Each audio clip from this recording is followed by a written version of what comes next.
Bismillahirrahmanirrahim. Assalamualaikum warahmatullahi wabarakatuh.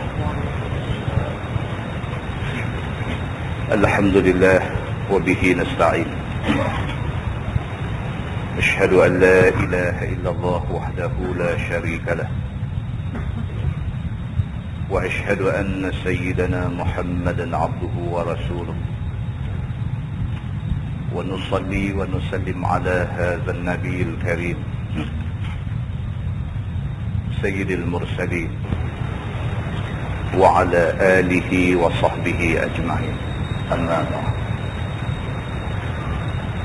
أيها المؤمنون اتقوا الله أوصيكم وإياي بتقوى الله فقد فاز المتقون. Muslimin dan muslimat, mudah-mudahan dirahmati Allah Subhanahu wa taala. Di dalam sebuah hadis riwayat daripada Abi Hurairah radhiyallahu anhu, kata dia, qala Rasulullah sallallahu alaihi wasallam, al-iman bid'un wa sab'un atau bid'un wa sittuna syu'bah. فأفضلها قول لا إله إلا الله وأدناها إماطة الأذى عن الطريق والحياء شعبة من الإيمان أو كما قال حديث صحيح رواية الإمام مسلم. Abu Hurairah radhiyallahu anhu berkata, Nabi sallallahu alaihi wasallam bersabda, sabda Nabi, al-iman bid'un wa sab'un atau bid'un wa sittuna syu'bah. Nabi sallallahu alaihi wasallam kata iman ada 70 ataupun ada 60 cabang. Nabi SAW kata iman ataupun kebaikan ini ada 60 ataupun ada 70 jalan. Nak buat baik ini banyak jalan, banyak cara. Fa'afdaluha qawlu la ilaha illallah. Nabi kata sebaik-baik benda baik itu ialah satu orang mengucap la ilaha illallah. Sebab itu puncak. Bila satu orang mengucap la ilaha illallah Muhammadur Rasulullah, dia jadi orang Islam.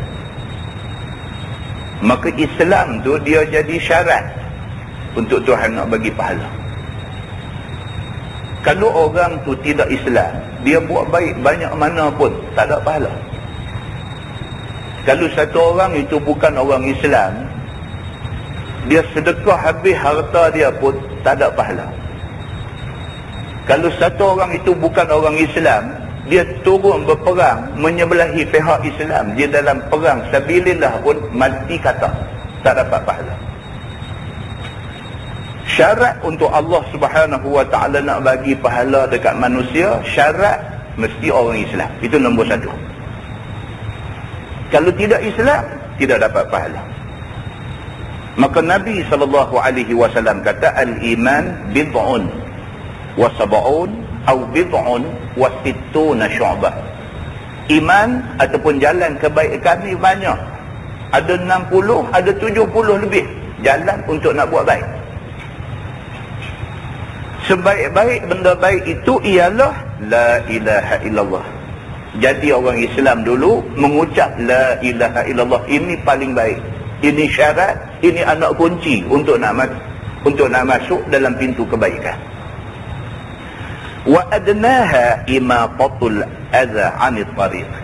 Dan selekeh-lekeh, sekoman-koman benda baik itu ialah apabila satu orang kutip benda yang boleh bagi sakit orang daripada jalan.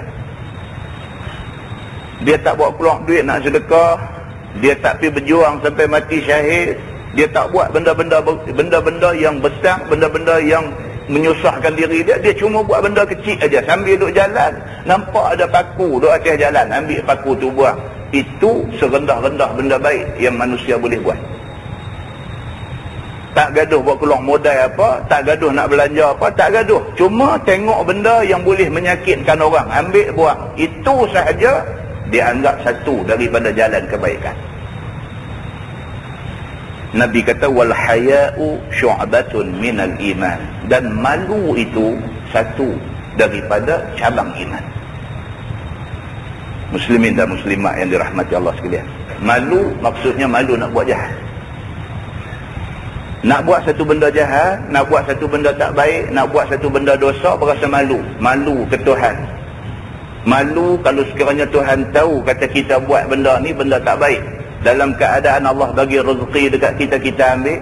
Dalam keadaan Allah bagi kita hidup, Allah bagi kita sehat, Allah bagi kita kebahagiaan, Allah bagi kita keluarga, Allah bagi kita kerja, Allah bagi macam-macam dekat kita. Tiba-tiba kita nak pergi buat benda jahat, benda yang Tuhan tak bagi buat. Malu ke Tuhan. Malu itu satu daripada cabang iman. Muslimin dan muslimat yang dirahmati Allah sekalian, di dalam sebuah hadis lain riwayat daripada Abdullah bin Amr bin al-As radhiyallahu anhu yaqul, kata dia, inna rajulan sa'ala Rasulullah sallallahu alaihi wasallam ayyul muslimina khair, qal man salima al-muslimun min lisanihi wa yadihi, atau kama qal, hadis sahih riwayat Imam Muslim. Abdullah bin Amr bin al-As radhiyallahu anhu menceritakan, kata dia satu hari satu orang tanya Nabi sallallahu alaihi wasallam. Orang tu kata dekat Nabi, ayyul muslimina khair, ya Rasulullah, dalam banyak-banyak orang Islam ni, orang Islam yang mana yang paling baik? Dalam ramai-ramai orang Islam yang ada berapa bilion hari ni, orang Islam hari ni ada berapa bilion. Daripada jumlah orang Islam yang berbilion-bilion ini, siapa di kalangan orang Islam ni yang khair, yang baik? Nabi SAW jawab, Nabi kata, man salimal muslimun min lisanihi wa yadihi. Orang Islam yang baik itu ialah orang yang selamat orang lain daripada bencana lidah dan bencana tangan dia. Orang Islam yang baik itu ialah orang yang boleh jaga lidah dia tak bagi sakit hati orang, yang boleh jaga lidah dia daripada mengaibkan orang, yang boleh jaga lidah dia daripada fitnah orang, yang boleh jaga lidah dia daripada merosakkan hidup orang. Orang yang boleh jaga lidah dia daripada menjadi punca orang lain rosak, ini orang baik. Pasal apa Nabi boleh kata lagu tu, tuan-tuan? Takkan dia lebih baik daripada orang yang berjuang, berjihad pada jalan Allah? Sekadar menjaga lidah daripada mencederakan, mengaibkan orang saja, itu sudah dikira sebagai orang Islam yang paling baik. Kita dengar apa kita berasa tak logik. Tapi tuan-tuan, lidah ni lah punca kerosakan dalam masyarakat kita. Lidah ni punca segala-galanya. Kerana lidah, hidup dalam masyarakat jadi kucak kacir. Kerana lidah, satu orang yang tak patut malu dimalukan oleh orang lain. Kerana lidah, satu orang yang tak bersalah dituduh dengan berbagai-bagai tuduhan.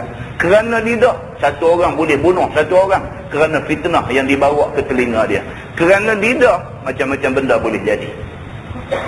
Maka Nabi SAW kata, orang Islam yang paling baik itu man salimal muslimun, orang Islam lain selamat min lisani, daripada bencana lidah dia, dan orang lain selamat daripada yadi, daripada tangan dia. Dia tak guna tangan dia pergi merosakkan orang lain. Maka orang yang boleh jaga lidah dan boleh jaga tangan dia daripada membinasakan hidup orang lain, itu orang baik di sisi Allah Subhanahu wa ta'ala. Di dalam sebuah hadis lain riwayat daripada Abi Hurairah radhiyallahu anhu, kata dia, anna Rasulullah sallallahu alaihi wasallam qala, la yadkhulul jannah man la ya'manu jaruhu bawahiqahu, atau kama qala, hadis sahih riwayat Imam Muslim. Nabi sallallahu alaihi wasallam bersabda, Nabi kata tak masuk syurga, la yadkhulul jannah, tidak akan masuk syurga, man la ya'manu jaruhu bawahiqahu, orang yang jiran dia tak aman daripada perangai buruk dia.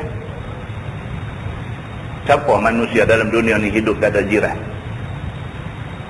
Imam An-Nawawi dia kata jiran ialah 40 buah rumah keliling rumah kita. Itu semua jiran. 40 buah rumah yang ada keliling rumah kita, itu dia anggap jiran dalam agama. Siapa yang duduk dalam masyarakat kita hari ini tak ada jiran. Jiran ni kadang-kadang duri dalam daging. Jiran kadang-kadang dia jadi duri dalam daging. Bergerak sikit sakit, bergerak sikit sakit. Pasal apa? Duri duduk dalam daging. Kalau kita dapat jiran baik, aman bahagia hidup kita. Kita dapat jiran yang bermasalah, merana hidup kita. Maka siapa menjadi jiran kepada siapa-siapa, dia kena jaga PL perangai dia. Jangan sampai PL perangai dia menyebabkan jiran dia jadi sakit. Nabi SAW sampai kata, la yadkhulul jannah, tak sah mimpi nak masuk syurga, man la ya'manu jaruhu bawa'iqah, siapa yang jiran dia duk sakit hati ke dia kerana perangai buruk dia. Dia jadi punca kawan sebelah duk sakit hati kat dia. Maka jangan mimpi dia yang menjadi punca kawan ni sakit hati. Jangan mimpi dia akan dapat masuk ke dalam syurga Allah Subhanahu wa ta'ala. Muslimin dan muslimat yang dirahmati Allah sekalian, Islam kalau contoh buka dalam kitab hadis, Sahih Bukhari ke, Sahih Muslim ke, kitab hadis apa pun, hadis ni mewakili persentis yang tinggi di dalam kitab-kitab hadis. Hadis yang menyuruh manusia berperangai baik. Hadis ni mewakili peratus yang cukup tinggi di dalam kitab-kitab hadis. Maknanya, kalau satu orang jaga perangai dia, kalau semua orang jaga perangai masing-masing, dunia jadi aman. Muslimin dan muslimat yang dirahmati Allah sekalian, mudah-mudahan mukadimah itu membawa manfaat kepada kita semua, dan mudah-mudahan kita menjadi orang yang sentiasa menjaga tingkah laku, PL perangai kita. Jangan sampai kita menjadi punca kepada marah orang lain dan menjadi sebab kepada kita dihumbatkan ke neraka. Mudah-mudahan mukadimah itu membawa manfaat kepada kita semua, insya-Allah. Kita menggunakan tafsir Nurul Ihsan jilid 1. Nurul Ihsan jilid 1, muka surat 76. Muka surat 76. Kita masih lagi berada dalam tafsir suratul Baqarah. A'udzubillahi minasyaitanir rajim. Wa idza talaqtumun nisaa fabalaghna ajalahunna.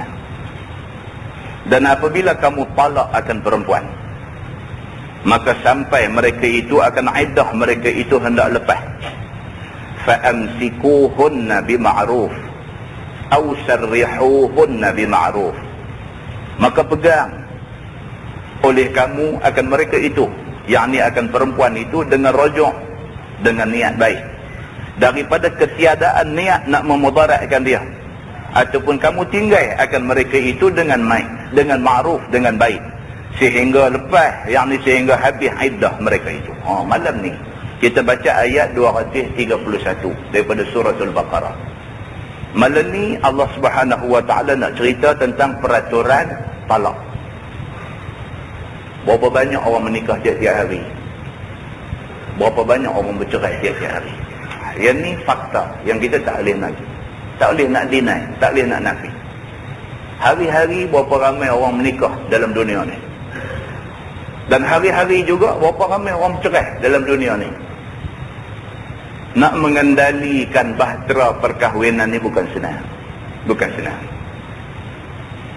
Bagi orang yang telah menempuh keruntuhan rumah tangga, dia baru tahu, kata bukan senang rupanya nak belayang ni. Kapal perkahwinan nak belayang ni bukan senang. Nak menikah senang, tapi nak mempertahankan pernikahan itu bukan senang. Bulan lepas kita dah baca orang. Macam mana sahabat Nabi ridwanullah alaihim ajma'in, berapa ramai daripada sahabat Nabi juga menghadapi benda yang sama. Yang isteri boleh pergi jumpa Nabi SAW, bukan dia pergi nak cerita kata laki dia jahat, bukan dia nak cerita kata laki dia ni perangai buruk, bukan dia nak cerita kata laki dia ni apa, tak ada. Dia pergi jumpa Nabi, dia pergi mengaku kata laki dia baik, agama laki dia bagus, akhlak laki dia bagus. Cuma masalah dia kata walakin akrahul kufra fil Islam. Masalah lah ni, aku tiba-tiba jadi tak berkenan dekat laki aku, maka dengan kerana tu aku takut aku dia anggap berdosa dalam agama. Tuan-tuan boleh fikir benda macam ni boleh jadi? Tuan-tuan boleh fikir benda macam ni boleh jadi? Ada orang biasa telefon saya, ustaz, nangis cerita ni, saya dengan isteri ni masalah. Dia kata, yang lebih saya kesal lagi, kami ni hidup beragama. Saya, isteri saya, keluarga kami hidup beragama. Kami bukan kaki merapu, kami bukan kaki pergi melingkup sana sini, kami bukan kaki seronok tak bertempat. Kami ikut agama. Tapi apalah satu ujian Tuhan nak bagi kat saya. Dia kata, isteri saya tiba-tiba tak suka kat saya, dia suka dekat kawan sama satu usrah dengan saya. Macam tu punya telefon pun ada. Kami hidup beragama. Kami ada dengan aktiviti agama kami ada ni program untuk anak-anak, macam mana program untuk kami ni, macam mana program untuk muslimat, macam mana punya bagus. Dia ikut program agama semua elok. Tiba-tiba isteri saya, tiba-tiba dia kata dia tawang hati kat saya. Dia terus terang, abang saya dah tawang hati dengan abang. Runding punya runding. Oh, punca dia apa? Punca dia syok dekat kawan sama satu usrah. Dia kata, ustaz, pasal apa boleh jadi lagu ni? Dia nak marah kita. Dia kata, saya panggil ni kawan yang sama usrah dengan saya ni, saya panggil dia pergi jumpa di masjid. Saya kata kat dia, pasal apa? Pasal kita nak bincang tentang masalah nak runtuh masjid, maka kita pergi bincang di masjid. Dia kata, kawan tu pun main, kawan ni pun orang baik ustaz. Saya tengok muka dia, dia tengok muka saya, kami pun tak tahu macam mana benda ni boleh jadi. Dalam perbincangan atas masjid, dia boleh kata kat saya, dia kata, kalau hang tak mau bini hang, aku anytime boleh ambil. Tuan-tuan, dia tak mimpi benda ni nak jadi. Saya tak pernah mimpi nak dengar masalah macam ni mai kat kita. Tak pernah mimpi. Tapi ini masalah mai kat kita. Kita dengar Allah. Muslimin dan muslimat yang dirahmati Allah sekalian. Lah sekali manusia cuma boleh kata apa? Manusia kata yang ni, yang kata jodoh pertemuan ni semua tangan Tuhan. Tak ada sebab, tak ada pasal, tak ada satu benda yang boleh menjadi punca kepada bercerai satu pasangan suami isteri. Tiba-tiba jadi semata-mata kerana tawang hati. Itu aja alasan dia. Tawang hati tak rela nak bersama dengan suami dia. Maka Islam bawa main satu ayat dekat kita. Kalau sekiranya mana-mana rumah tangga menghadapi fenomena ini, ada peraturan dia. Agama kata, wa idza talaqtumun nisa fabalaghna ajalahunna. Apabila kamu cerai satu perempuan, satu isteri kamu, maka sampai mereka akan iddah mereka nak habis. Kamu cerai dia, maka dia kena tunggu iddah dia 3 kali suci. Dah nak habis dah 3 kali suci, dah sampai ke hujung dah. Fa amsikuhunna bima'ruf aw sarrihuhunna bima'ruf. Maka kamu ada 2 pilihan. Yang pertama, maka pegang oleh kamu akan mereka itu. Maksudnya ambil balik. Kamu cerai dia 3 bulan ataupun 3 kali suci iddah perempuan tu. Dalam tempoh masa nak habis 3 kali suci tu, kita pun waras fikiran, dia pun waras fikiran dan sebagainya. Kalau nampak dia macam menyesal atas apa yang berlaku dan nampak kita insaf atas apa yang jadi, pergi jumpa dia, sudahlah. Lepas-lepas kita tutup buang. Lah, daripada hari ni ke depan kita buka buku baru. Mana-mana silap aku, mana-mana kelemahan aku, hang bagi tahu, aku perbetul. Mana-mana silap hang, kelemahan hang, aku bagi tahu, hang perbetul. Kita buang hak tak elok, kita ambil hak elok. Lah ni, fa'amsikuhunna bima'ruf. Main kita balik, hidup balik sebagai suami isteri, bagi elok balik kehidupan kita. Itu satu pilihan. Iaitu dengan rojok, dengan syarat niat untuk kebaikan, tidak dengan niat untuk nak memudaratkan dia. Kita rojok dia dengan tujuan nak hidup jadi suami isteri balik, nak bagi elok balik, bukan tujuan nak dera dia. Itu syarat yang pertama. Ataupun kamu tinggal akan mereka itu dengan ma'ruf. Ataupun setelah tempoh iddah talak rajai 3 kali suci ini, duk nampak tak boleh nak perbaik. Duk nampak isteri pun dengan keras dia juga. Dia tak boleh tengok muka kita. Kita pun habis hakai dah, tak tahu nak pujuk dah macam mana, dan tidak nampak benda ni boleh jadi baik balik. Maka ambil pilihan kedua. Dia kata tinggal mereka dengan ma'ruf. Okeylah, biarlah iddah tu berakhir elok-elok, maka kita cerai dengan dia habis, tutup buku. Dengan ma'ruf, dengan baik ni maksudnya kita pun tak mau pergi duk cerita ke orang buruk dia, dan dia pun tak mau pergi duk cerita ke orang buruk kita. Kita dua dah tak ada apa dah, sudah. Hang jangan duk bawa cerita aku, abang kata aku tak elok kat orang tu orang ni video abang. Dah aku pun tak mau cerita buruk hang dekat siapa-siapa. Kita tutup buku. Hang dengar aku kira tak ada apa. Habis. Begitu. Sehingga habis iddah mereka itu. Tunggu sampai habis iddah mereka, lepas mereka pilih lah. Itu satu buat apa dah dekat mereka. Firman Allah, wala tumsikuhunna dhiraran lita'tadu.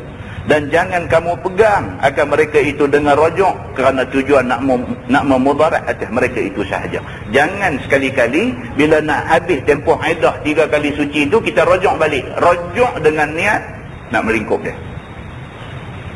Bukan rojok dengan tujuan nak jadi baik balik, nak hidup jadi elok dah. Bukan tujuan tu. Tujuan apa? Aku rojok balik nak bagi hang tak boleh menikah dengan orang lain pada muka hang. Tapi aku sebenarnya tak mau ke hang dah. Tak boleh buat lagu tu. Kerana itu agama tak suka. Kerana kamu sengaja nak melampaui dengan membawa kepada minta tebus talak dan hendak memajangkan iddah perempuan itu saja. Kita duk drag masa. Lepas dah 3 kali suci, dekat nak habis, kita pergi rojok balik. Rojok balik, lepas tu lepas 2-3 minggu cerai balik. Cerai dia nak kena pergi 3 kali suci pula. Tarik pergi lagi 3 bulan lagi dan sebagainya. Dengan tujuan kita nak bagi dia kena derah. Pada muka, hang tak mau jadi bini aku pun hang tak boleh menikah dengan orang lain. Kita kata lagu tu. Jangan macam tu. Agama tak mau kita buat macam tu. Firman Allah, wa man yaf'al dzalik faqad zalama nafsah. Dan barang siapa buat yang demikian itu, pergi buat macam tu. Cerai bini, tunggu sampai 3 kali suci, dekat nak habis iddah, pergi rojok balik. Rojok balik pun tak buat jadi macam bini. Buat tak tahu saja, lepas sebulan, cerai balik.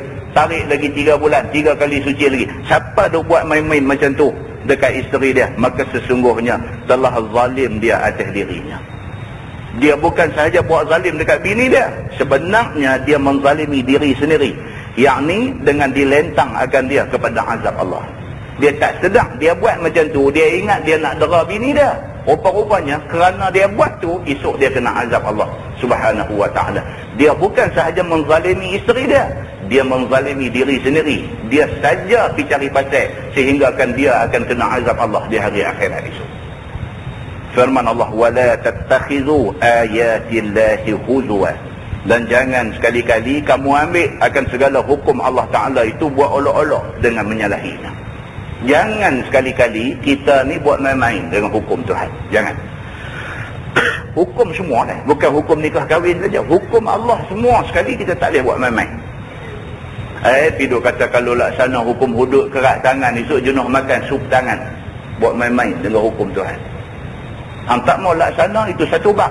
Hampir duk bercakap buat main-main dengan hukum Tuhan, ini satu bab lagi. Maka Allah Subhanahu wa ta'ala sebut dalam ayat ni, wala tattakhidhu ayatillahi huzwa. Jangan sekali-kali kamu ambil hukum Allah Ta'ala itu buat olok-olok, buat main-main dengan menyalahi hukum itu. Kita tahu benda tu tak boleh, kita saja pergi duk buat, kita main-main dengan Tuhan. Satu orang dah habaq kat kita, aku nak rehat, hang jangan duk main kacau aku. Kita saja pergi duk geletek pinggang dia, kita saja pergi duk tolak dahi dia, kita saja pergi duk tarik rambut dia. Kita saja nak buat main-main dengan dia, kita akan kena padah dia. Allah Subhanahu wa ta'ala dia dah bagi tahu dah, ini sempadan aku, ini hukum-hukum aku, ini batas sempadan yang apa boleh buat, lebih pada tu tak boleh buat. Kita tahu dah sempadan Allah, saja kita pergi duk langgar sempadan tu, pergi duk buat main-main dengan Allah Subhanahu wa ta'ala, kita pasti akan terima padah dia. Firman Allah, wadhkuru ni'matallahi alaikum. Dan ingat oleh kamu akan nikmat Allah atas kamu dengan agama Islam. Kita bila-bila masa pun mau duk ingat, Allah takdirkan kita jadi orang Islam ni, ini nikmat paling besar. Tuan-tuan, daripada 6 bilion penduduk dunia, 1.6 bilion saja orang Islam.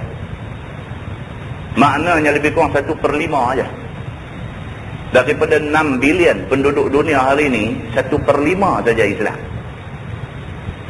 Lagi 4/5 lagi tak Islam. Kita ni Allah Subhanahu wa ta'ala pilih, Allah takdirkan kita pergi masuk dalam kumpulan hak 1/5, kumpulan minoriti ni. Allah pilih kita pergi duduk dalam kumpulan tu. Ini nikmat paling besar. Sebelah rumah kita aja orang bukan Islam. Kiri kanan rumah kita orang bukan Islam. Kita ni Allah pilih. Allah pilih beranak keluar mai mak Islam, ayah Islam. Allah pilih kita sendiri, kita jadi orang Islam. Anugerah Allah bagi kita jadi orang Islam ni adalah nikmat paling besar. Tak ada nikmat sebesar nikmat ni. Maka Tuhan kata, wazkuru ni'matallahi alaikum. Ingat, jangan kamu lupa nikmat Allah ke atas kamu, yakni nikmat bagi kamu jadi orang Islam.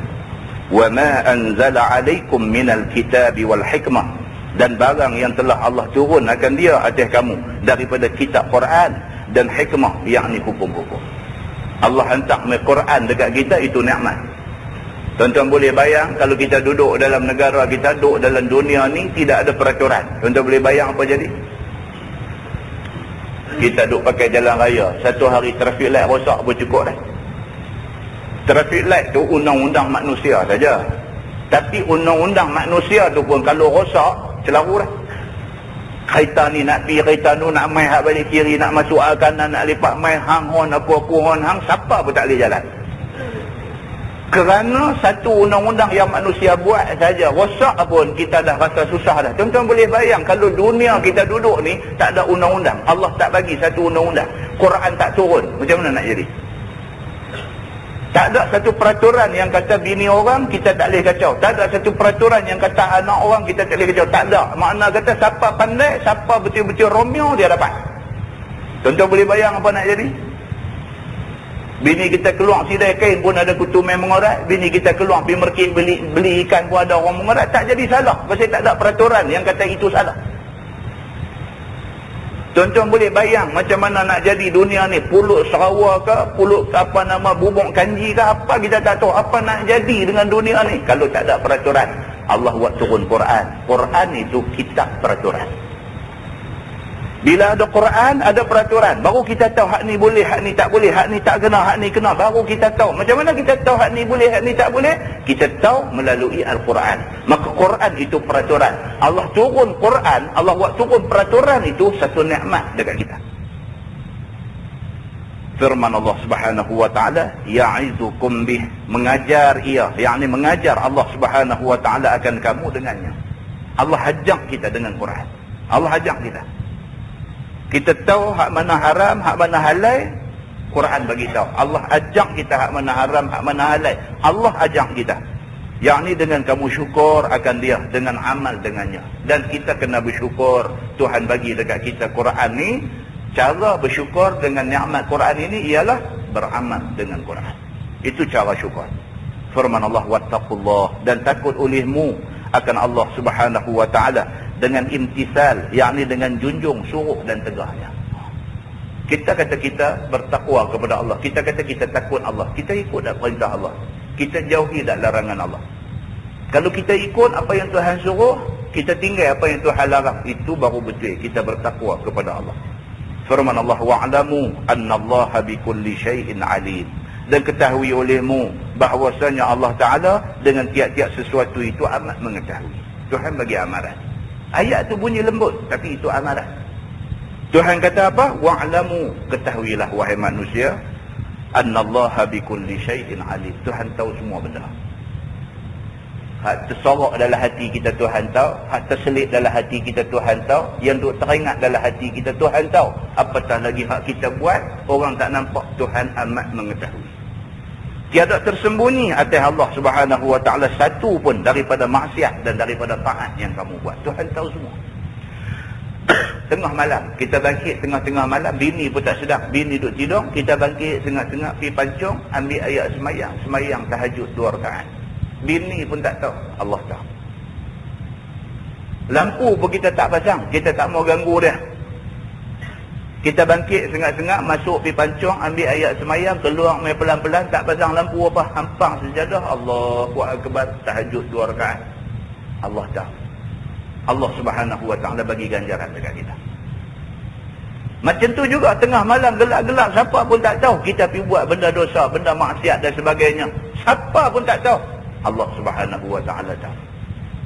Tak ada satu benda yang kita buat yang tersembunyi daripada pengetahuan Allah, daripada ilmu Allah Subhanahu wa taala. Firman Allah, wa idza talaqtumun nisa fabalaghna ajalahunna. Dan apabila kamu sudah cerai akan isteri kamu, maka sampai mereka itu akan iddah mereka itu dengan berakhirnya, dengan lepasnya. Lagi sekali Allah Subhanahu wa taala cerita kalau berlaku perceraian, suami cerai isteri. Dah nak habis dah tempoh iddah 3 kali suci, dah nak habis dah. Fala ta'dhuluhunna an yankihna azwajahunna. Maka jangan kamu enggan wahai segala wali bahawa berkahwin mereka itu akan suami mereka itu yang mentalak itu. Ini pula peringatan kepada wali. Kita bapa, anak perempuan kita bagi kahwin dengan satu budak jantan mana kan, kita bagi kahwin. Lepas hidup dalam setahun macam tu, rumah tangga ada masalah, bercerai. Anak kita, anak perempuan, bercerai dengan menantu kita lelaki-lelaki ni, bercerai. Bila iddah nak habis dah 3 bulan dah, 3 kali suci dah nak habis dah, tiba-tiba jantan hak menantu kita itu mai nak rojok balik anak perempuan kita ni. Dia mai jumpa kita, dia kata, ayah, dia kata, saya mengakulah saya silap dan sebagainya, saya nak rojok balik dengan anak kita. Dia beritahu. Ayat Quran ni dia kata apa? Fala ta'dhuluhunna an yankihna azwajahunna.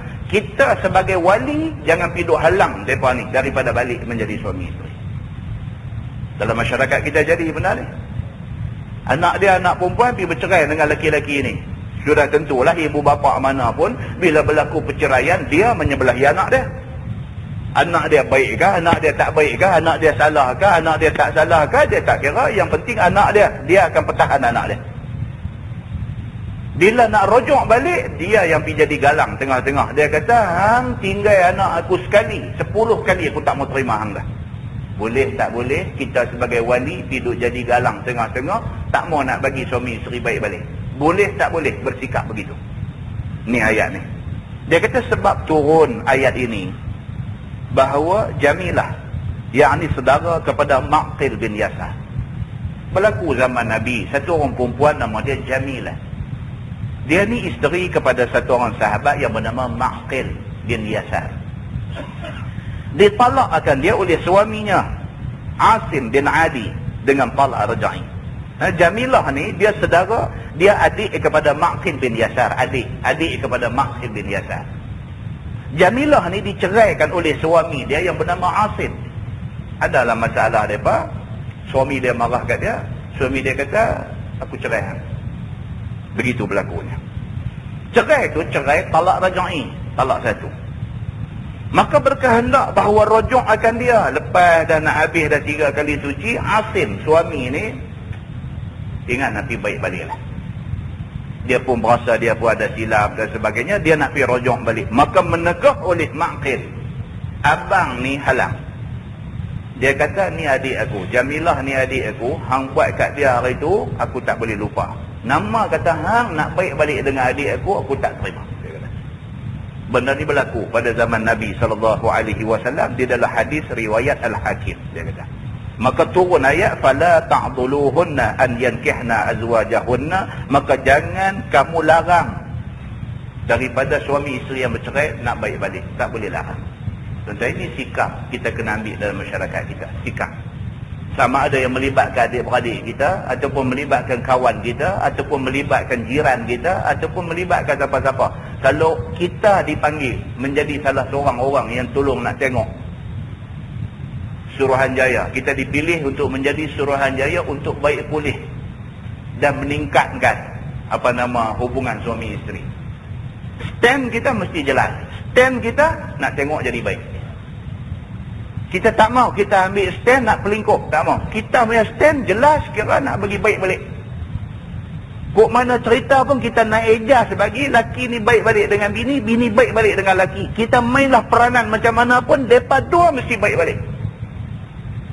Apatah lagi kalau kita keluarga kepada salah seorang daripada dua ni, lebih-lebih lagi.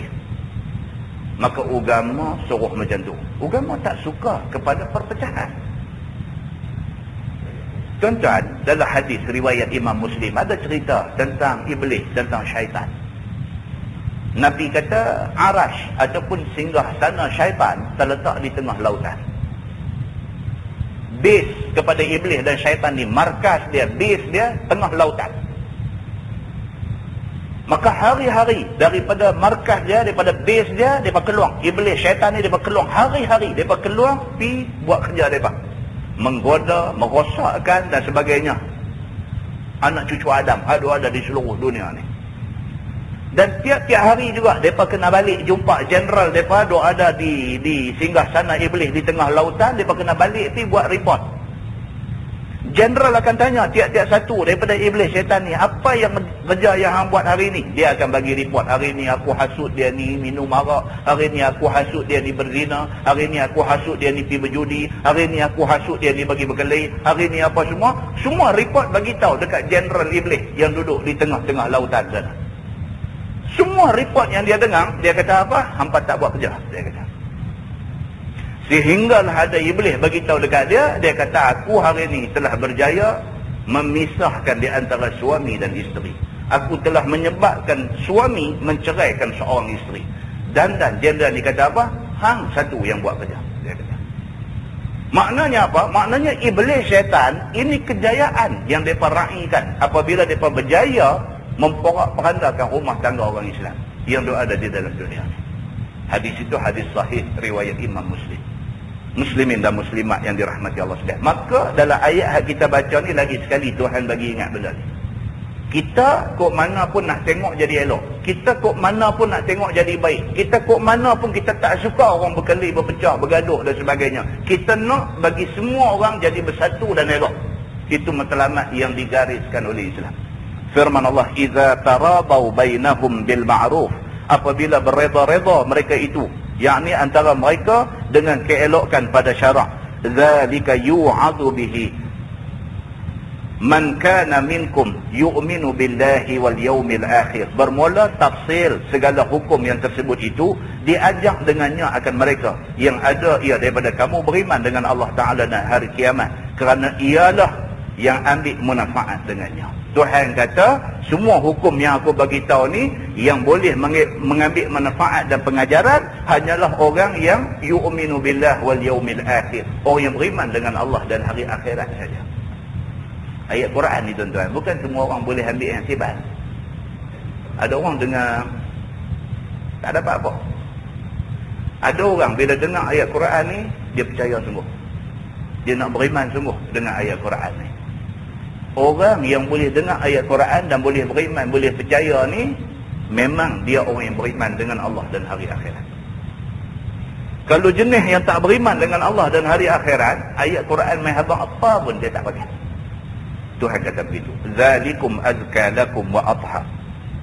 Bermula yang demikian, yakni pengajaran dan amal dengan Quran itu lebih baik bagi kamu dan lebih suci, kerana ditakut atas laki isteri daripada tahmah dengan sebab ada pergantungan antara keduanya, yakni dahulu daripada bercerai, maka disuruh nikah balik manakala ianya suka.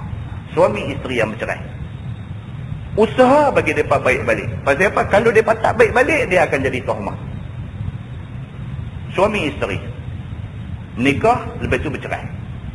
Kalau mereka tak baik balik, laki ni pergi menikah dengan perempuan lain, perempuan ni pergi menikah dengan laki lain, dia jadi tahmah. Perempuan ni pergi duduk dengan laki baru dia pergi duduk cerita buruk laki lama dia dekat laki baru dia. Itu tahmah. Laki baru ni pun pergi menikah dengan perempuan, dengan isteri baru. Dia pergi cerita pula dengan isteri baru dia buruk isteri dia yang lama. Maka ini tahmah. Maka Islam tak mau membuka pintu kepada berlaku tahmah ni. Tak banyak, sikit. Perempuan ni dia bercerai dengan laki dia pergi menikah dengan laki lain. Laki lain pun nakal kan, duk tanya juga, hang dulu dengan laki dulu macam mana? Dia nak main cerita lah. Dia kata jauh beza dengan abang, macam langit dengan bumi. Tahmah. Itu satu tahmah. Sama dengan kawan pun, dia menikah dengan bini baru dia, cerita pula bini aku dulu lugu ni. Itu tahmah. Maka adalah lebih baik nak mengelak daripada berlaku tahmah, dua ni menikah balik. Setelah mereka bercerai dengan sebab bergaduh, selisih faham, tak setuju situ sini dan sebagainya, bercerai, kahwin balik. Bila kahwin balik, tahmah tak ada. Pasal apa? Bila menikah balik, segala kepahitan hak dulu dua-dua telan balik. Aku pun tak sempurna, aku pun ada kelemahan, hang pun tak sempurna, hang pun ada kelemahan. Lah ni hak semua tu kita tinggal buang, kita perbutir bagi elok semua. Maka hilang segala tahmah. Maka dengan kerana tu agama kata cuba bagi dua suami isteri yang bergaduh ni baik balik. Dengan baik itu hilang tahmah dalam masyarakat. Firman Allah, wallahu ya'lamu wa antum la ta'lamun. Dan bermula Allah Ta'ala itu Tuhan yang mengetahui barang yang jadi masalah. Dan kamu tiada ketahui yang demikian itu. Tuhan yang lebih tahu mana baik, mana tak baik sebenar-benarnya. Manusia tak tahu. Manusia tuan-tuan, kadang-kadang kita tengok satu benda, kita nampak macam baik. Sebenar tak baik. Mata kita tengok satu benda, kita kata baik. Sebenar tak baik. Demikian juga manusia, kadang-kadang dia tengok satu benda, dia kata tak baik. Sebenarnya baik. Contoh dia apa? Manusia bila dia tengok judi, dia kata yang ni bagus ni, dia kata kalau naik nombor, dia kata boleh 50,000 cantik, boleh perbesar rumah lagi. Dia melihat judi itu sebagai satu mekanisme, sebagai satu instrumen yang boleh diguna pakai untuk nak jadi senang. Dia kata aku dengan duk kerja gaji 1,200 ni mampus. Dia kata Mekah pun tak boleh pergi, rumah pun duk besar ni, tak boleh nak perbesar apa. Dia kata taruh macam ni, nak cari kod lain pun tak ada jalan. Nak pergi cari kod lain pun tak ada jalan. Jual burger pun tak ada nak balik modal. Dia kata tonggah punya duit pun tak dapat balik lagi, melingkup menyaga habis semua. Dia kata nak cari duit ni macam mana? Fikir punya fikir, satu jarum sudah main. Kawan ni kata dia tikam lah, tikam RM5 sudah lah, kalau kena 50,000 kata. Dia kata tak boleh apa, tok lebay pun pergi duk tikam. Kawan ni, kawah jarum ni. Kawah jarum ni kata apa tak boleh apa, berapa banyak tok lebay pergi duk tikam. Hang seorang yang tak lagi. Dia pun duk dengar. Daripada tinggal seorang, try dia. Kena 50,000. Dia kata betul. Tidak lagi pun dia kata, dia mula dia nak bagi halai benda tu. Lagi pun dia kata orang yang pergi tikam ni dia reba. Ada orang biasa cakap macam tu tuan. Tak, dia kata yang nak jadi salah ni tang mana? Dia kata bukan kata dia ambil duit orang cara paksa, tak ada paksa. Orang yang pergi tu semua reba dengan senang hati pergi tikam. Dan dia tahu kalau tak dapat, kalau tak menang pun duit tu dia memang reba pergi lah. Jadi kalau duit tu dia tak dapat kat kawan tu, duit tu dia dapat dengan jalan reba. Orang semua reba. Dia kata ya Ustaz, dia tanya boleh. Tapi kita tak boleh. Dah, dia duduk dak lagi. 50,000 kena dah. Nampak macam-macam. Dia kata yang ni rumah pun boleh berbesar sikit. Dia tengok kalau ada balance dalam 5-6,000 ingat nak pergi umrah dia lah. Tentu tahu masyarakat kita lah ni berapa punya khusat. Masyarakat lah ni berapa punya khusat. Dia tak tahu ni hak mana betul-betul baik dengan benda tak baik ni, dia tak clear. Maka Allah bagi tahu dah yang muktamad. Allah kata wallahu ya'lamu wa antum la ta'lamun. Tuhan yang sebenar-benar tahu benda tu baik ke tak baik. Hampa tak tahu, Tuhan kata. Maka banyak benda manusia tengok perang sabilillah, orang yang pergi berperang syahid di Palestin tu, dengan bumi tanah tumpah darah depa, asal tanah depa, negeri depa. Israel main masuk, Yahudi main masuk, tetapi mengaku kata tanah Yahudi, tanah Israel. Tanah tu hak depa, memang hak depa, tok nenek depa punya, keturunan depa punya. Mai Yahudi, Yahudi kata hak Yahudi punya. Mempertahankan tanah tumpah darah, mempertahankan tanah ni wajib. Siapa yang mati kerana mempertahankan wapan dia, mempertahankan tanah tumpah darah dia, mati dia syahid. Tapi berapa ramai orang yang melihat benda ni, dia kata mati katak lah buat ni kesian. Dia duk nampak pi mati, pi bagi terbang nyawa ni sebagai satu benda yang sia-sia. Dia duk nampak macam tu. Dia nampak perbuatan tu sebagai merugikan. Tapi Allah kata apa? Itu perbuatan baik. Allah kata itu perbuatan baik. Manusia tengok pi duk mati saja lagu tu, pi lawan dengan Yahudi. Yahudi pakai senapang, pakai machine gun, pakai M16. Orang-orang Palestin pakai keti batu. Dia duduk lempak batu, lagu tu aja kena peluru, mati. Kita melihat perbuatan dia menentang Yahudi di negeri dia tu sebagai mati kata. Dah, Tuhan kata itu mati syahid. Allah Subhanahu wa ta'ala sedia kedudukan yang tinggi dekat dia di hari akhirat itu. Muslimin dan muslimat yang dirahmati Allah sekalian, maka Allah Subhanahu wa ta'ala Tuhan yang lebih tahu mana benda baik, mana benda tak baik. maka ikut olehmu akan suruhan Allah dan jauhi olehmu akan tegahan Allah. Firman Allah Subhanahu wa taala, wal walidat yurda'na auladahunna haulaini kamilain. Dan bermula segala perempuan yang beranak itu menyusu mereka itu akan anak mereka itu 2 tahun yang cukup. Sunat walaupun ketika kuasa bapa atas lainnya, wajib jika tiada lainnya. Ini dia nak main pula bab radha'ah, dia bagi. Bab radha'ah iaitu bab menyusu. Bab menyusu anak, bila dapat anak kecil bagi susu dekat dia. Berapa tempoh masa untuk ibu menyusu anak dia dengan susu badan? Quran bagi tahu, Allah Subhanahu wa taala kata haulaini kamilain, 2 tahun cukup. Itu tempoh masa menyusu yang paling baik. Bila dapat anak, mak ni bagi susu badan dekat anak dia untuk tempoh 2 tahun cukup. Cukup 2 tahun. Haulain 2 tahun, kamilain cukup 2 tahun. Lebih daripada tu dia tak kira dah. Nak sabit satu anak tu sebagai anak susu kepada satu perempuan, mestilah anak tu diberi susu badan dia ketika anak tu berumur bawah 2 tahun. Kalau baby tu baby tua, dia minum susu mak ni, dia minum sampai belahak 100 kali pun tak jadi anak susu. Kan dia sebut selalu kan, ada orang tu tanya, "Saya ustaz, astagfirullahalazim, istighfar dulu." Tak boleh tahu pula kan. Saya menyesal dah, tapi benda dah berlaku dah ni pun. Kita kata awak ni hampir buat apa? Dia kata tak tahu syekh apa amal tu. Saya minum susu orang perempuan lah. Kata nakal sangat. Jadi tu Ustaz, dia kata ni saya pun tak tahu apa nak jadi. Ni saya dengan isteri ni nikah jadi macam mana Ustaz? Kita kata hang suami dia lah. Tak ni, tak faham tak saya duk terang tadi? Faham lah, kita bukan orang benar nak kena abang ke 3 kali. Abang sekali faham dah. Faham dah, tu sebab kita kata hang nakai tadi ni. Faham lah, kalau tak faham tak kata hang nakai kan. Tak, dia tu tak faham dah. Dia nak terang kat kita tak faham.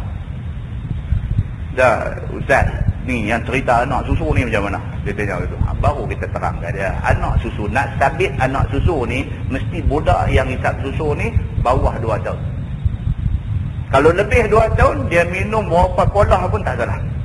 Bukan tak salah, tak jadi apa-apa pada rumah tangga, tak jadi apa-apa.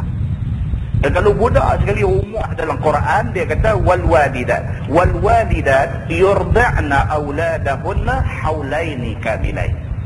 Dan hendaklah ibu-ibu yang dapat anak kecil ni seberapa boleh bagi susu badan dekat anak dia untuk 2 tahun cukup-cukup, dia kata. Sunat walaupun ketika kuasa bapa atas lainnya. Sunat mak ni bagi susu badan dekat anak dia 2 tahun genap. Sunat walaupun pak ada duit boleh pergi beli susu tin bagi. Sunat juga mak bagi susu badan untuk tempoh 2 tahun, dia kata.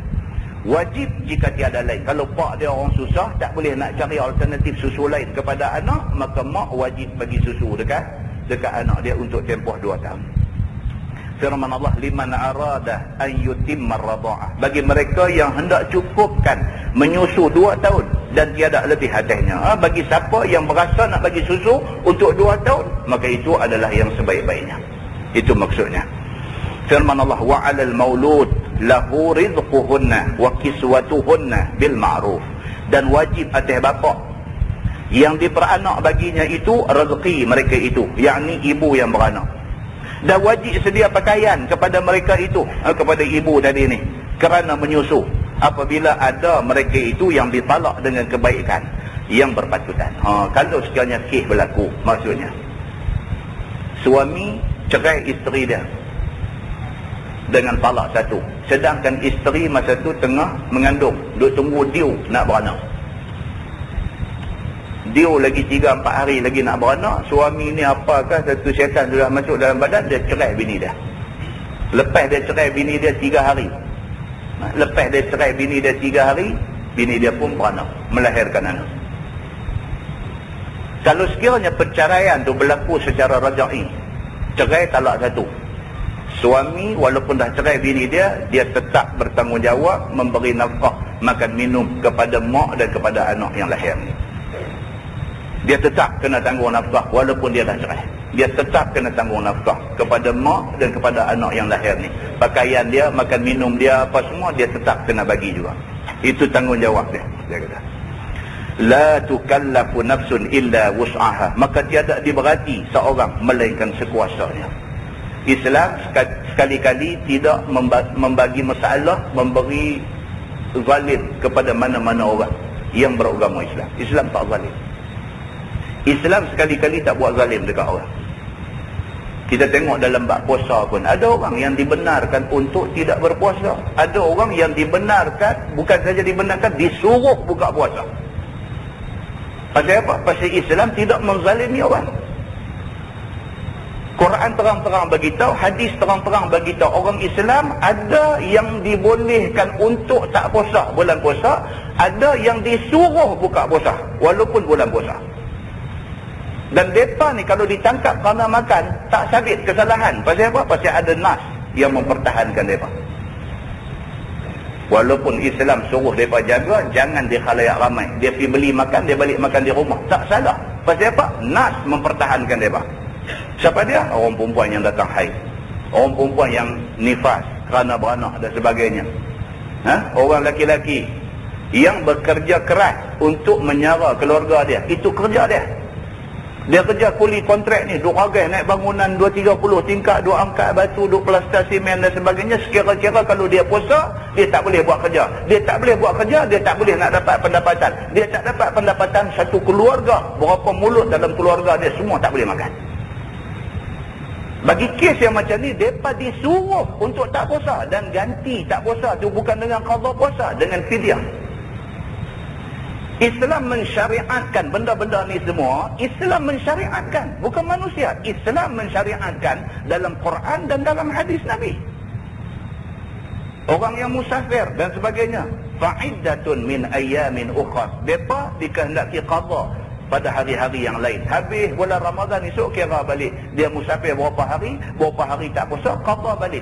Tindakan dia tidak berpuasa dalam tempoh musafir tu tak salah. Pasal apa? Pasal nas mempertahankan mereka yang tak puasa ni.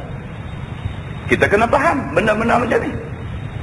Kita tidak boleh paksa orang yang agama benarkan tak puasa, orang yang agama suruh buka puasa, kita tak boleh paksa mereka suruh puasa. Tak boleh. Pasal mereka dibenarkan oleh agama untuk tak puasa.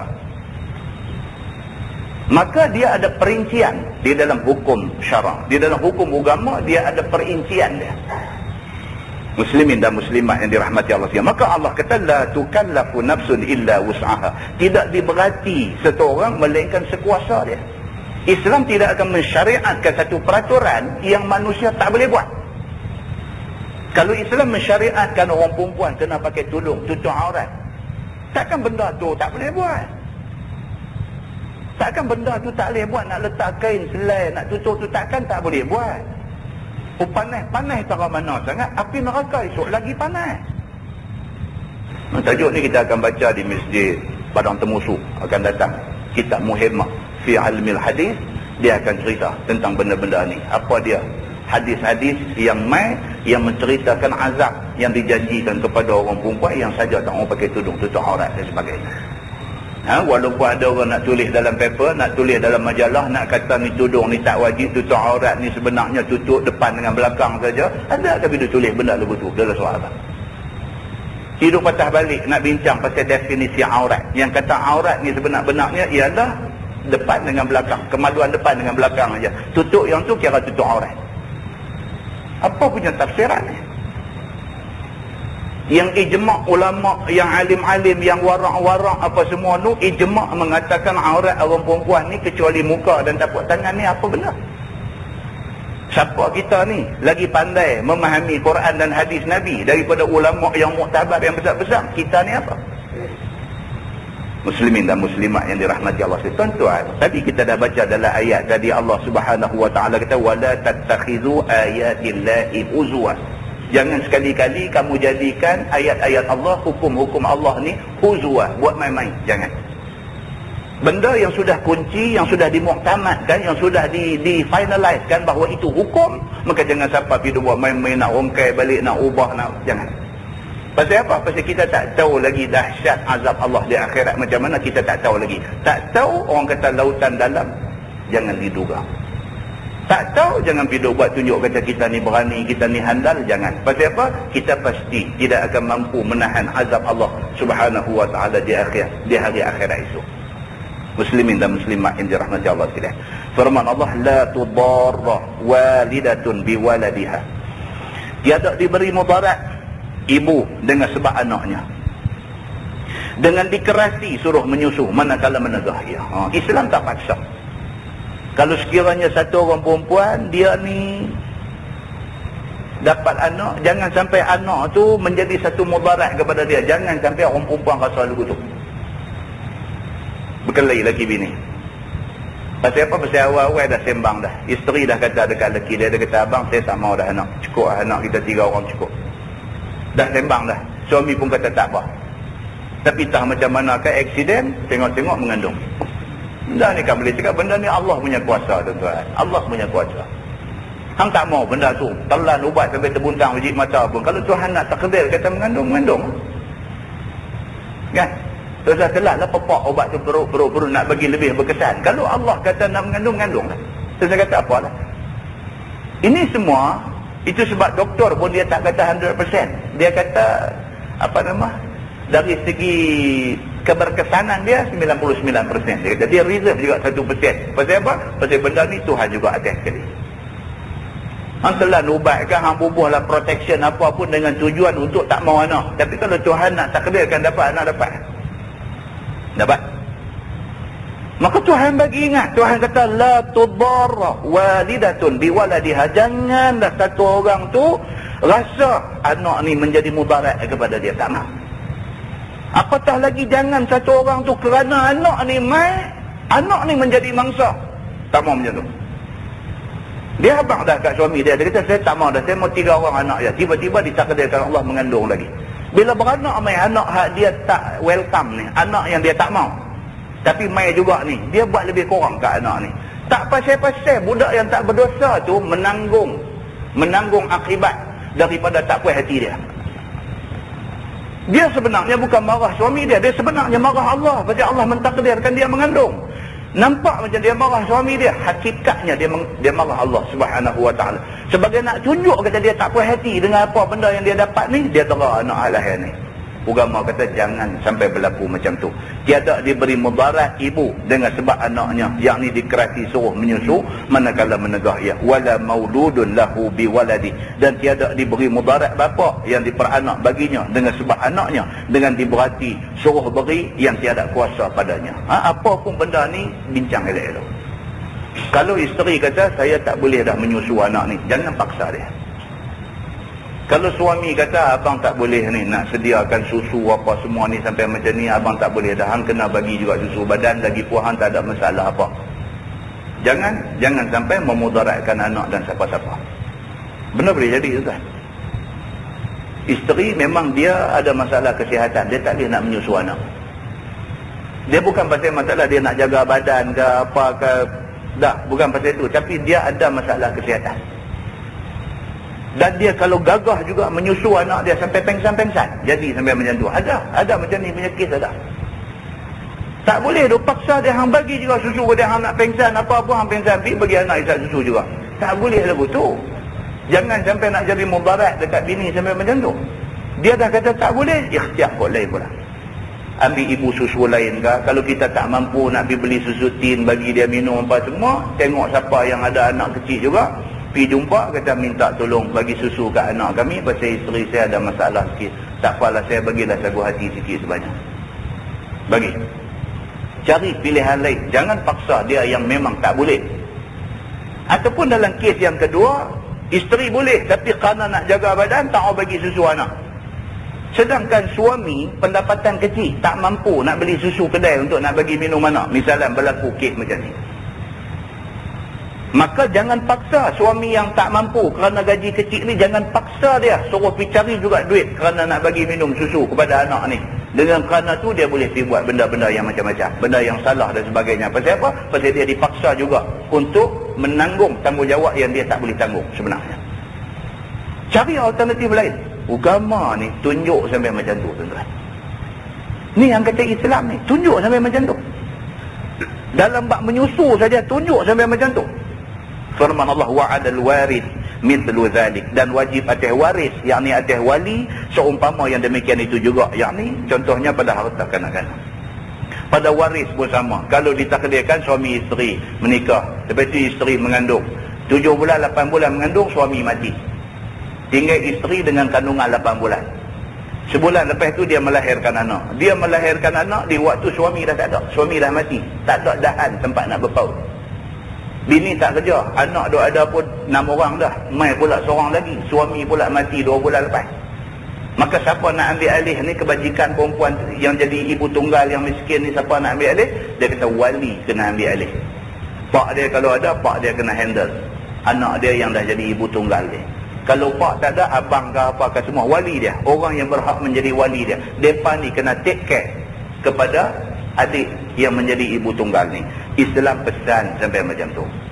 Dan kalau sekiranya yang budak ni, suami yang mati ni orang kaya, tinggal harta banyak, mak pula mati masa melahirkan anak ni, mak pula mati, anak ni beranak-beranak keluar mai terus jadi yatim piatu. Tapi pak asal orang kaya, duit ada banyak, maka wali bertanggungjawab mengurus harta budak ni. Maka urus secara adil, jangan salah guna duit budak ni. Islam atok sampai macam tu. Firman Allah, fa in arada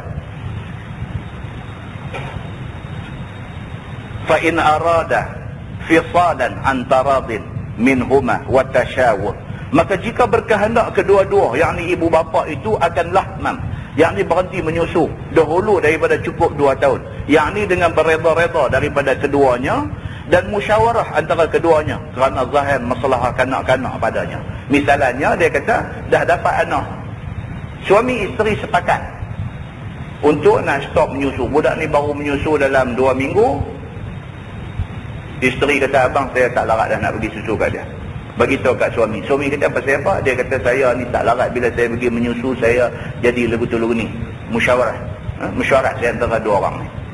Suami pun kata, tak apalah kalau macam tu. Kalau hang nak bagi susu sampai nak jadi mudarat hang, tak apa. Kita tengok cara lain. Kalau aku mampu beli susu kedai, aku pergi beli. Kalau tak ada, kita tengok macam mana. Fala junaha alaihima, maka tidak mengapa atas keduanya. Tak berdosa kalau dua-dua sepakat untuk nak stop menyusu sedangkan belum sampai 2 tahun lagi. Wa in aradtum an tastardi'u auladakum, dan jika kamu hendak bahawa kamu tuntut cari perempuan yang hendak beri menyusu anak-anak kamu itu, yakni yang lain daripada ibunya, fala junaha alaikum, maka tidak mengapa atas kamu. Ini alternatif dia. Suami isteri dapat anak kecil, baru menyusu 2 minggu, isteri kata saya tak boleh dah abang, kalau saya bagi juga saya betul-betul akan jadi mudarat. Bincang dengan laki dia. Laki dia kata, okey, kalau hang betul-betul tak mampu, tak apa, aku pergi cari kau dalam kampung kita siapa yang ada anak kecil, kita bagi anak kita menyusu dekat dia. Bincang. Perbincangan mereka yang keputusannya nak bagi anak ni pergi menyusu dekat orang itu, fala junaha alaikum, tidak menjadi dosa. Tindakan nak bagi anak kita pergi menyusu dekat orang itu tidak menjadi dosa. Boleh buat perbuatan yang macam tu. Iza sallamtum ma ataitum bil ma'ruf, apabila kamu serah upahnya barang yang kamu beri akan mereka itu dengan elok dan yang patut. Dengan syarat kita bawa anak kita pergi dekat perempuan yang boleh menyusu anak, kita bagi sikitlah sagu hati dekat dia. Tujuan bagi sagu hati itu pasal apa? Supaya benda ni jadi elok. Tuan-tuan, biasalah benda ni. Kita bagi orang rasa selesa, walaupun dia tak minta. Kita bagi, dia kata tak payahlah, tak apalah, dia kata. Kita kata nak bagi juga. Dia kata tak apalah, saya ikhlas saja. Bagi ke anak dia. Perbuatan tu manis, dia kata. Manis. Tentu tengok ni benda yang agama ajar macam mana kan. Bagi manis lah. Kita minta tolong satu kawan buat satu kerja, dia buat apa semua, bagi sikit kat dia. Dia kata tak, saya ikhlas. Saya pun ikhlas nak bagi. Jadi mana? Kita pun puas hati, dia pun puas hati. Dia tak minta benda tu, tapi kerana kita bagi tu sebagai satu penghargaan pada dia, dia rasa dia dihargai. Mana? Ni kita ni Haji nak potong. Kan dia kata tak apalah bagi 50 sebulan sudah. Kita kata 50 mahal ingat kot. Kita lagu nak potong 50 mahal ingat kot. Ataupun kita nak bagi, dia kata tak payah, kita pun alhamdulillah taruh balik. Dia kata cila bank dia kata. Dia taktik saja. Padahal dia mau, dia buat lah, kata tak apa, saya ikhlas. Terima kasih, taruh balik. Tu tak baca dia panggil. Tak baca dia. Agama ni dia ajak macam tu. Kita tak boleh nak bagi susu kat anak kita, kita cari satu orang lain nak jadi ibu susu anak kita, bawa pergi bagi kat dia, bagi upah. Upah ni disebut oleh Allah Subhanahu wa taala dalam Quran. Idza sallamtum ma ataitum bil ma'ruf. Apabila kamu serah upahan bagi yang kamu beri akan mereka itu dengan keelokan yang patut. Kita bagi kat dia, wattaqullah, dan takut olehmu akan Allah pada pekerjaan kanak-kanak dan perempuan yang menyusui. Agama kita jaga baik-baik. Tanggungjawab jaga anak ni jaga baik-baik. Tuhan tanya esok. Tuan-tuan, anak kita tak hati baca Quran, kita kena tanya esok. Tak selesai sini. Tuan-tuan, ikhlas tuan-tuan jawab. Jawab dalam diri lah. Anak kita di rumah 4 orang, 5 orang tu. Mereka boleh baca Quran, kita ajak ke tak ajak? Ikhlas jawab. Anak kita di rumah ada 4 orang, 5 orang tu, mereka boleh baca Quran tu, siapa ajak? Kita ke yang ajak? Siapa yang ajak? Kebanyakan lah. Kebanyakan cikgu ajak di sekolah. Bukan kita ajak. Kebanyakan di sekolah cikgu ajak. Kita boleh jawab. Kita kata apa pula, sekolah mereka orang bayar gaji suruh ajak, mereka kena ajak lah. Apa? Kita boleh jawab tuan-tuan. Tapi tanggungjawab sebenarnya kita. Tanggungjawab sebenar, tanggungjawab mengajak anak ni sebenarnya kita. Kita tak buat tanggungjawab tu, kita tak tunai tanggungjawab tu, sekolah tolong tunaikan, alhamdulillah lah. Tapi sebenarnya yang bertanggungjawab kita. Kalau kita tak ajak anak kita pun, daripada awal kenal huruf sampai boleh baca Quran, kita tak ajak pun, sekali-sekala kalau kita panggil dia, kata abang cuba baca Fatihah, ayah nak dengar sekali, cukup lah. Pun kita tak buat. 5 orang anak kita ada di rumah, ada kita pernah panggil seorang main, abang baca tengok Fatihah, ayah nak dengar? Pernah tak? Tak pernah kan? Tak pernah. Habis sangat hak kita buat ni, marah saya dia tak semayang, itu ya.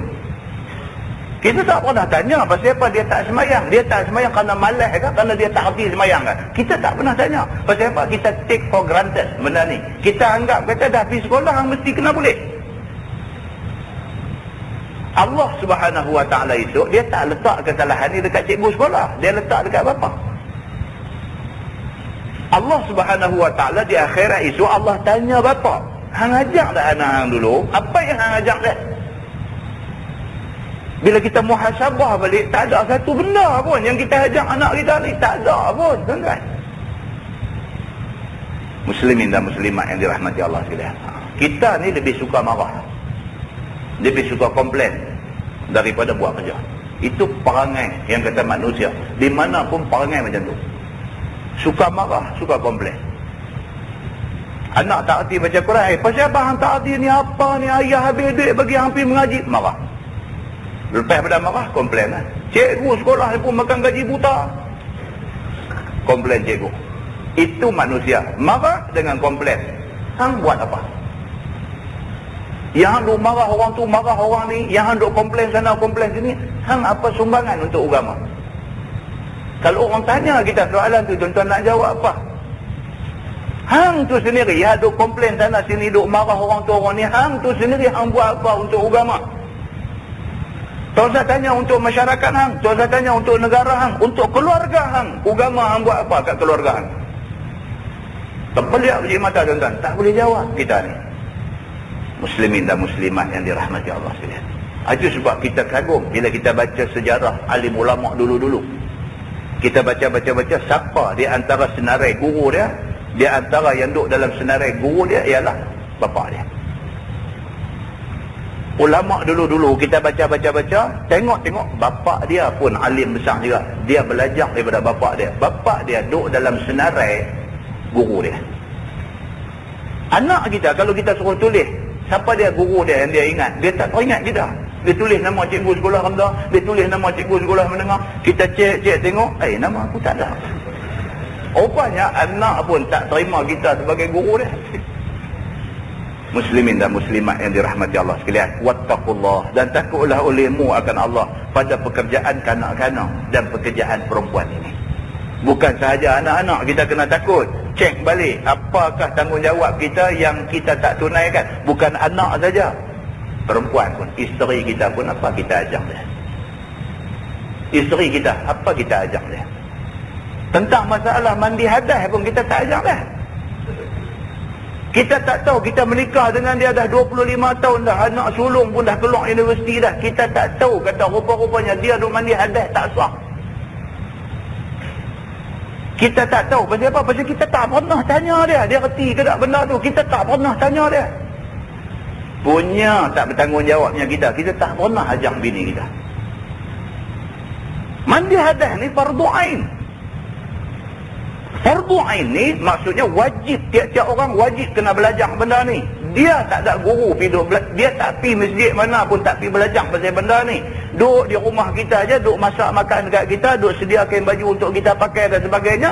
Dia sendiri jahil, tak erti tentang benda ni. Maka dengan kerana tu 25 tahun jadi bini kita, tengok-tengok mandi wajib tak sah. Muslimin dan muslimat yang dirahmati Allah sekalian, maka Tuhan kata wattaqullah, dan takutlah olehmu akan Allah Subhanahu wa taala akan pekerjaan kanak-kanak dan perempuan yang menyusui ini. Perempuan ni pun nak jadi punca kita kena pergi neraka esok. Muslimin dan muslimat yang dirahmati Allah sekalian, jangan buat pasal. Kita baca bab mandi wajib di masjid, pernah temu suara itu pun sepada dah takut. Dia kata apa? Niat mandi wajib ni mesti bermula seawal kita basuh kemaluan kita. Start daripada situ. Dah start dah niat dah mandi wajib ni. Pasal apa? Start lagi. Kalau kita tak niat masa tu, start lagi bila ayam tu kena kepala, baru kita nak niat mandi wajib. Baru niat kata ni kita mandi ni mandi wajib. Angkat hadas besar baru niat. Kawasan-kawasan yang di celah-celah dan sebagainya ayam dah tak kena dah. Tadi masa kena, tadi kita belum niat lagi. Itu tak pakai lagi. Bila kita mandi tu ayak baru kena, masa tu ayak dah tak pi dah kawasan celah-celah yang sulit-sulit ni. Tak pi dah. Maka mandi wajib tak rata ke seluruh anggota badan. Mandi wajib tak sah. Berapa banyak orang duk mandi wajib, dia tak start di situ. Dia start bila buka shower room kata kena, masa tu baru niat. Bila dah di situ dia baru niat, dia nak pergi duk usik kawasan-kawasan yang celah-celah dan sebagainya, dia tak maulah lagi sentuh lagi, baca ayat sembahyang lah, dia tak sentuh dah. Tak sentuh, kawasan tu belum kena ayat lagi. Maka ayat tak rata ke seluruh tubuh lagi, maka sangkut mandi wajib dia.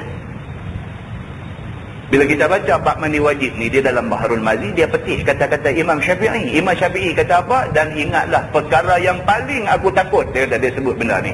Ni boleh jadi selek kepada mandi wajib orang. Contoh bayangkan kalau mandi wajib kita tak sah, kita pergi Mekah, kita pergi buat haji dan sebagainya. Tawaf mesti kena ada ayat sembahyang, mesti bersih daripada hadas kecil hadas besar. Kita duk tawaf dalam keadaan hadas besar, kita sebenarnya tak terangkat.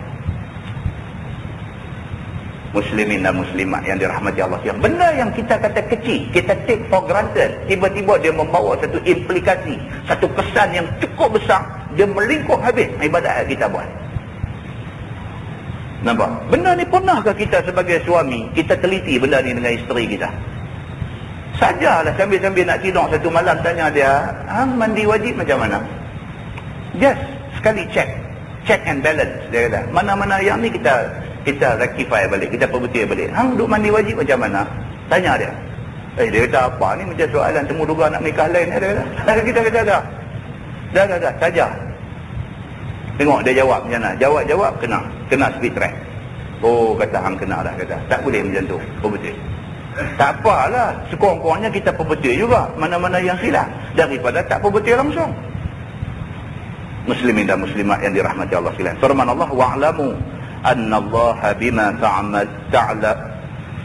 wa'lamu annallaha bima ta'maluna basir, dan ketahui olehmu bahawasanya Allah Ta'ala dengan barang yang kamu kerjakan itu amat melihat. Tuhan tengok semua. Kita sebagai suami apa kita buat pada isteri, kita sebagai bapa apa kita buat kepada anak, Allah duk tengok semua. Allah duk tengok semua. Oh, cakap kemas sangat ni. Anak bini hang jaga tahu mana? Allah tengok semua. Allah Subhanahu wa taala, "Annallaha bima ta'maluna basir." Apa yang hangpa buat, Allah basir. Allah Maha melihat. Allah tahu semua benda. Maka tiada tersembunyi sesuatu daripada Allah Subhanahu wa taala. Tuan-tuan, depan orang kita boleh tunjuk kita siapa. Tapi depan Allah, Allah tahu sebenar-benar kita siapa.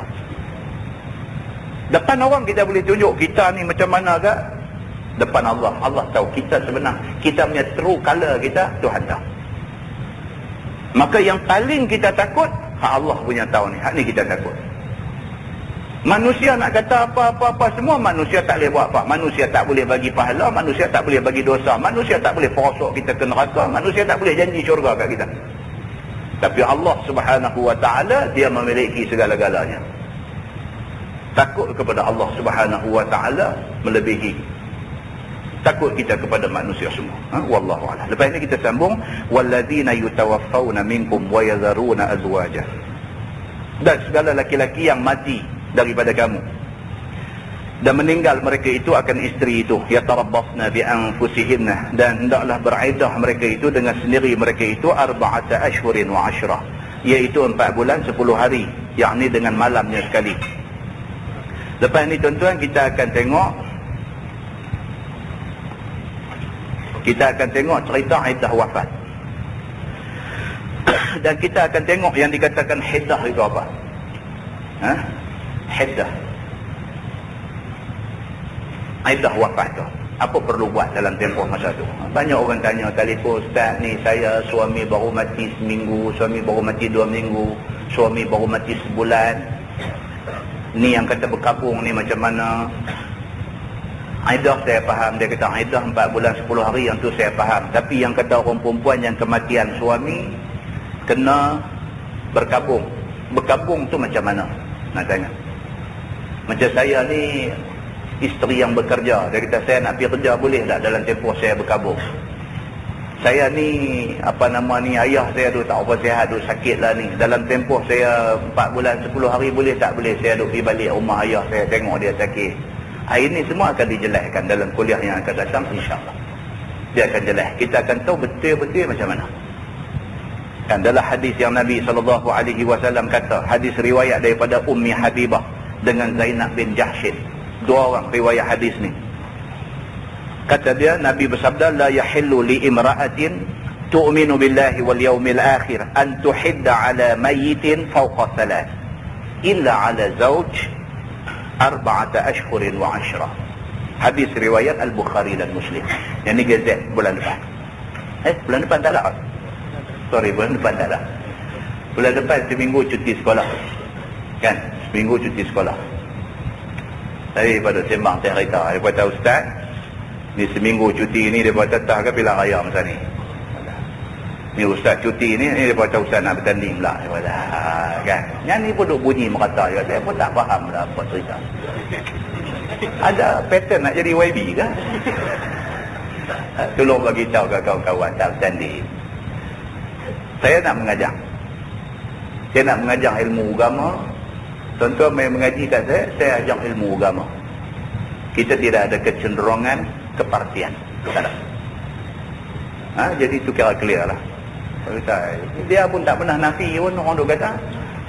Dia kata bila tak nafi ni betul dia kira nak kait, nak bagi kita jatuh merodom dulu tu.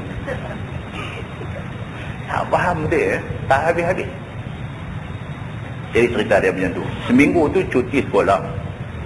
Bukan cuti berkempen apa tak. Seminggu kita ada di rumah, insyaAllah. Kan? Kalau habis dengar, pergi dengar orang kempen. Orang nak kata apa, kalau jadi pilihan raya. Pergi nak dengar. Dia ni kata apa, dia ni kata apa. Kita dah mengaji, kita ada neraca. Nak timbang mana betul, mana tak betul. Tuan-tuan, tujuan kita mengaji ni ialah supaya kita tahu hak mana betul, hak mana tak betul. Kalau kita tak mengaji, macam mana kita nak kata orang tu betul, macam mana kita nak kata orang ni tak betul. Kita mengaji, baru kita tahu. Yang ni tak betul. Kita tahu, yang ni betul. Maka ilmu itu menjadi neraca untuk nak menimbang betul dengan tak betul, baik dengan buruk. Mudah-mudahan kita mengaji, Allah bagi dekat kita petunjuk untuk melihat jalan kebenaran begitu. Wallahu a'lam.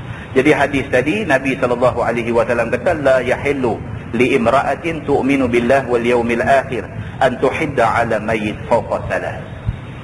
Nabi SAW kata satu orang perempuan itu tidak halal bagi dia nak berkabung lebih daripada 3 hari, melainkan illa ala zauj arba'ata ashhurin wa 'ashrah, melainkan kalau mati suami maka berkabungnya 4 bulan 10 hari. Kalau pak dia mati, dia tak boleh bersedih lebih daripada 3 hari. Kalau anak dia mati, dia tak boleh bersedih lebih daripada 3 hari. Tapi kalau suami dia mati, dia dibenarkan untuk bersedih 4 bulan 10 hari. Bersedih di situ bukan maksudnya duk teriak di rumah, dah. Maksud bersedih ni ialah berkabung. Berkabung maksudnya ialah mengelakkan daripada memakai harum-haruman, mengelakkan daripada pakai terlalu berhias, mengelakkan daripada terlalu seronok, mengelakkan daripada hidup di dalam bermewah-mewah. Itu maksud berkabung. Dia nak bergerak, dia kerja ke, dia nak pergi tengok pak dia sakit ke apa ke, itu tak dilarang. Dengan syarat apa? Dia tidak pergi ke mana-mana dengan tujuan berseronok-seronok, dan dia juga tidak nampak kata terlalu seronok dengan pakaian yang berhias-hias dan sebagainya. Tunjuk kata dia dalam kesedihan. Dan untuk tempoh masa 4 bulan 10 hari. Dan lepas tu dia akan bincang pula dekat kita dalam tempoh masa orang perempuan yang kematian suami 4 bulan 10 hari ni, boleh tak boleh hero kampung dusun nak mai tackle dia ke apa-apa. Dia akan bincang. Quran akan bincang benar. Boleh tak boleh sambil duduk naik motor lalu tengok dia ni duduk sidai kain. Kata hari ni tak hujan lah, nampak lagu tu punya bunyi. Itu dia panggil ta'rif, dia panggil sindir. Sindir ni amat nisbu kata sindir ada makna, dia kata. Lalu nampak pokok hujan duk mai. Dia ni pun sambil sidai kain. Lain macam nampak dia ni. Itu sindir. Satu mai kata, betul lah, tak pada faham. Dia akan bawa dengan kita contoh-contoh perkataan yang dianggap sebagai sindiran yang dibenarkan. Kan? Betul lah, tak pada faham. Dia ni pun dengar-dengar. Masuk dalam rumah, comel gulai buah angin.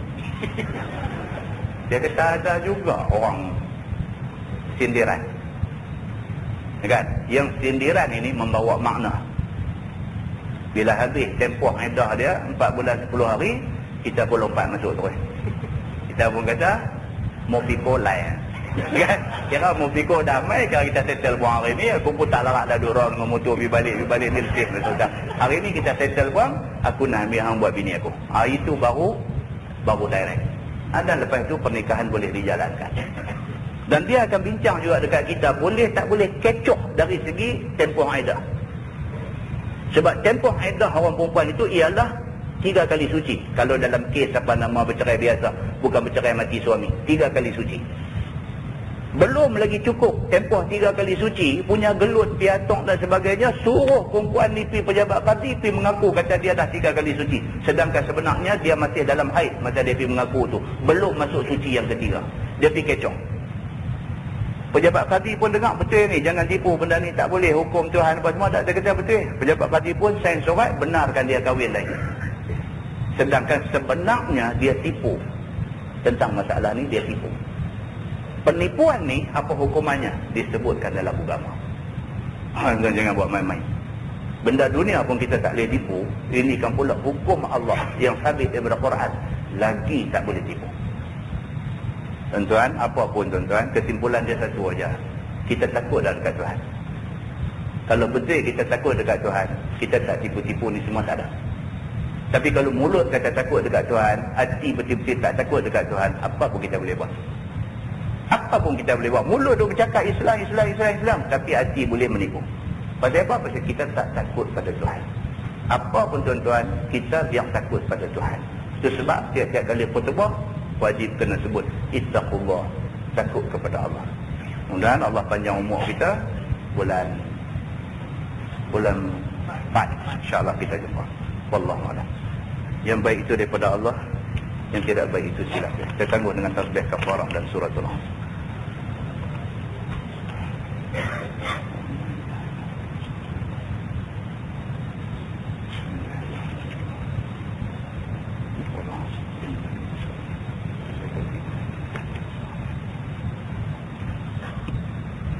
اللهم صل على محمد في الأولين والآخرين وسلم ورضي الله تبارك وتعالى عن سادتنا أصحاب سيدنا رسول الله أجمعين.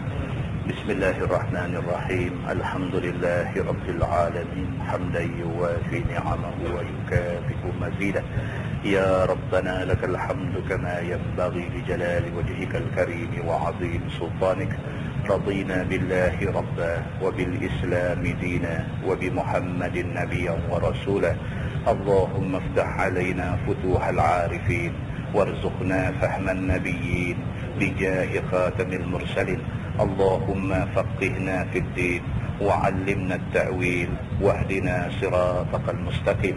اللهم أرنا الحق حقا وارزقنا اتباعه وأرنا الباطل باطلا وارزقنا اجتنابه. اللهم اجعل جمعنا جمعا مرحوما وتفرقنا من بعده تفرقا معصوما. وصلى الله على محمد وعلى آله وصحبه وسلم والحمد لله رب العالمين. السلام عليكم. Kuliah malam esok di Masjid Badawi kita pakai Nurul Ihsan jilid 3. Nurul Ihsan jilid 3 surah As-Sajdah. Surah As-Sajdah.